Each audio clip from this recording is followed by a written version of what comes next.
Luiz Inácio Lula da Silva, do PT, e Jair Bolsonaro, do PL, vão decidir o segundo turno das eleições.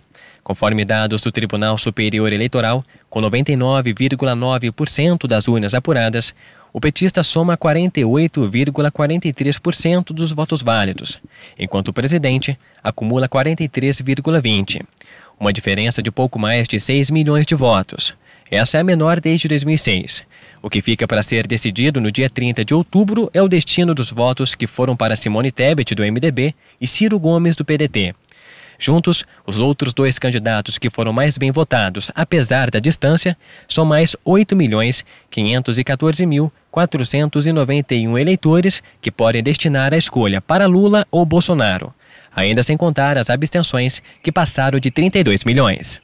Agora os presidenciáveis irão atrás, de Simone Tebet, de Ciro Gomes e de outros candidatos que permearam, Soraya Tronic, do União Brasil, e outros candidatos, a fim de que possam buscar apoio.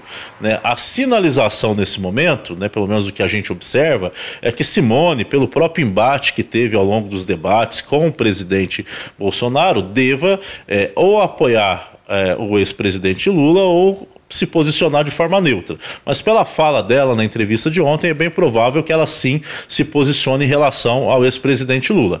O PDT, já que é um partido alinhado à centro-esquerda, provavelmente irá também acompanhar o ex-presidente Lula.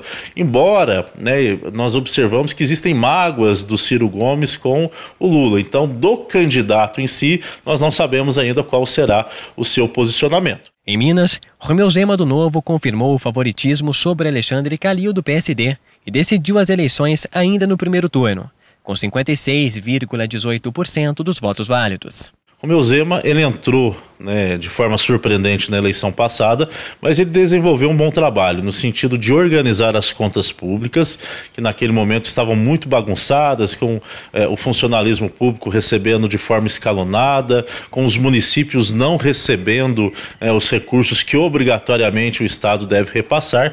Então isso fez com que ele angariasse um capital político muito grande, sobretudo com os prefeitos. Então muitos prefeitos que passaram dificuldade naquele momento e que voltaram, estão no comando das prefeituras agora, passaram a apoiar o governador Romeu Zema, mesmo alguns fazendo parte de partidos que apoiaram o candidato Calil. Ainda assim, esse ganho político em relação aos municípios foi determinante para que o governador Romeu Zema ele pudesse ser reeleito, e reeleito com uma votação expressiva em primeiro turno.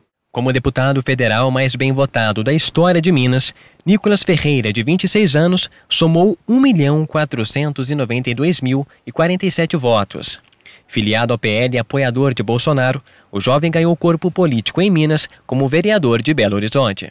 Também tem um forte apelo em relação à ideologia conservadora, ao posicionamento conservador, que é muito válido, que é legítimo e que representa grande parcela da sociedade. Tanto é que teve essa votação expressiva. No Senado, Cleitinho, do PSC, também chancelou as projeções iniciais. Forte nas redes sociais divulgando os trabalhos como deputado, Cleitinho obteve 4.068.193 votos, com 41,52% de preferência dos eleitores. Alexandre Silveira, do PSD, o principal concorrente, ficou em segundo lugar, com 35,79%. Ele conseguiu, através dessa forte expressão, sobretudo em redes sociais, sobretudo utilizando um tom um pouco mais polêmico, chamar a atenção do eleitorado mineiro, numa eleição que tradicionalmente é decidida no dia. Poços de Caldas, mais uma vez, não elegeu nenhum candidato a deputado federal ou estadual. Em Minas, candidatos conservadores foram expressamente mais bem votados. Essas eleições foram marcadas pelo cenário de polarização ideológica no país. A diferença mínima entre Lula e Bolsonaro, que provocou o segundo turno, ilustra muito bem isso. Nas ruas, as pessoas deixaram opinião a respeito dos resultados que aconteceram neste domingo. Pelo resultado, eu achei que está ótimo. Agora vamos ver o segundo turno.